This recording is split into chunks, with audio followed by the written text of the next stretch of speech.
Great Malthouse, 16 de diciembre de 1950. La importancia de la memoria en el trabajo. Hacia el final de su vida el señor Ouspensky dijo que la memoria era algo muy importante. Observamos que nuestra memoria es muy defectuosa.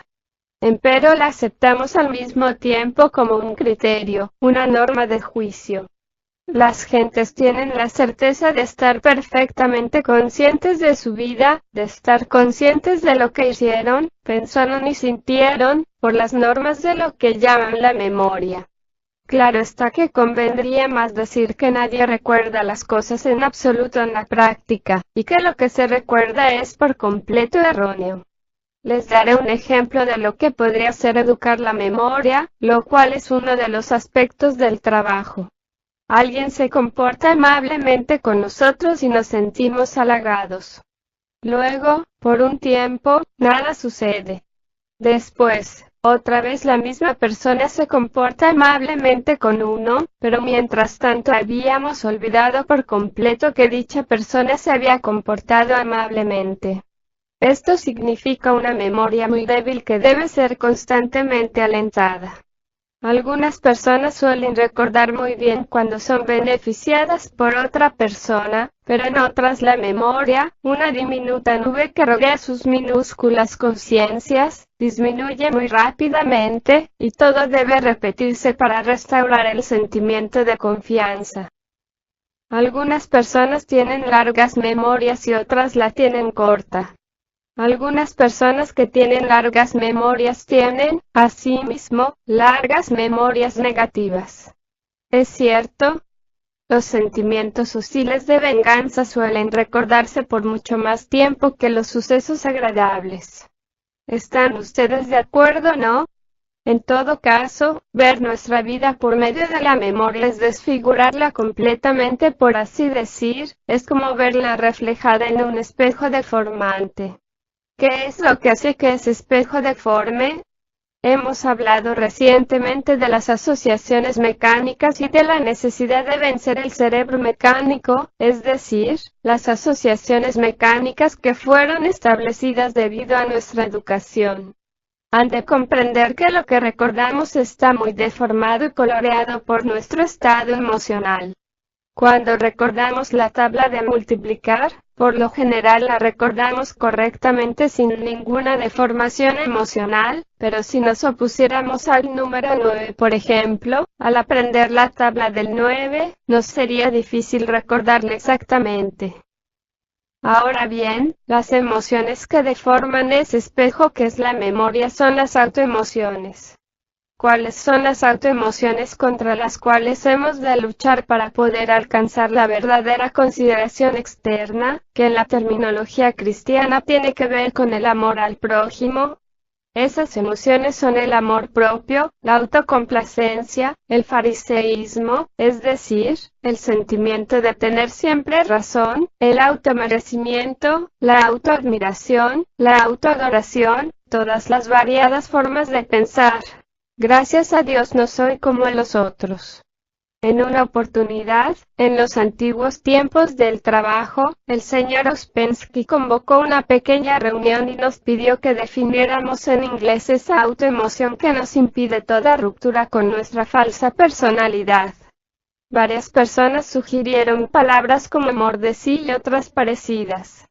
Había leído recientemente un libro de un autor llamado Mandeville que en aquella época interesaba mucho y empleaba la palabra gustar de sí para describir nuestra emoción fatal, la emoción a la que no podemos renunciar, y el señor Ouspensky dijo, sí, es algo semejante a esto. En otras palabras, al parecer pensó que era la definición más aproximada a lo que estaba diciendo. Recuerdo que en la granja de sexo oíamos esta frase. Hoy no gusta de sí mismo. En todo caso vivimos de ordinario en una atmósfera de narcisismo y conviene que sea así porque de otro modo enloqueceríamos. Con ayuda de la autojustificación seguimos gustando de nosotros mismos, aunque si calamos más hondo sabemos que nos hemos comportado mal.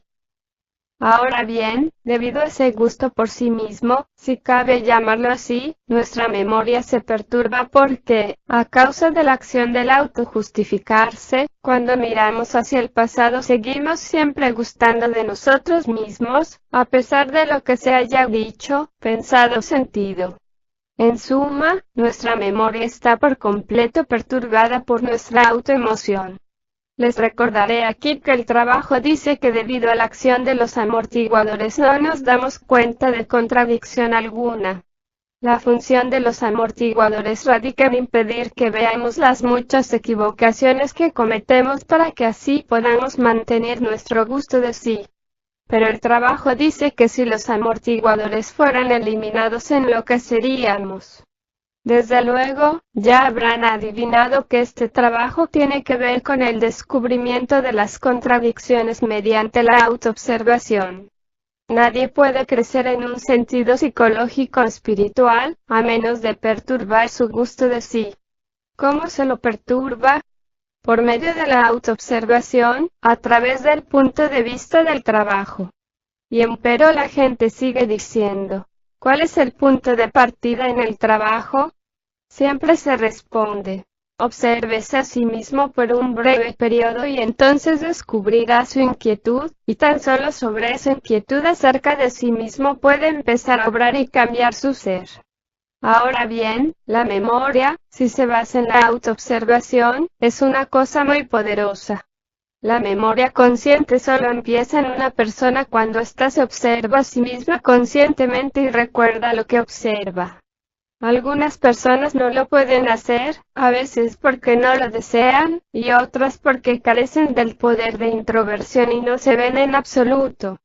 Pueden ver ómnibus y leer libros y comer alimentos, pero no pueden verse internamente. Ahora bien, todo el esoterismo es interno. Nada tiene que ver con ómnibus, bistecs ni cotizaciones de la bolsa.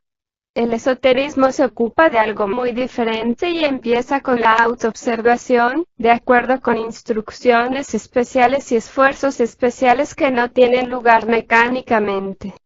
El primer esfuerzo que se debe hacer y que no es mecánico, es el de observarse uno mismo y recordar lo que se observa. Es el único camino que nos permite alcanzar la conciencia objetiva, un viaje muy largo. Es comparable a exprimir todos los elementos subjetivos de la memoria y esto conduce a la conciencia objetiva. Nuestra memoria se asemeja a una esponja húmeda llena de autoemociones, que tiene que ser exprimida por un largo periodo, hasta lograr destellos de conciencia objetiva. Cuando empiezan a producirse sus destellos, como lo hacen en la gente escogida por el trabajo, logran entonces una nueva clase de memoria, como el espejo que no deforma. Ven las cosas tal como son. Ven sus ilusiones. La conciencia objetiva se logra cuando la memoria está libre de todo elemento subjetivo.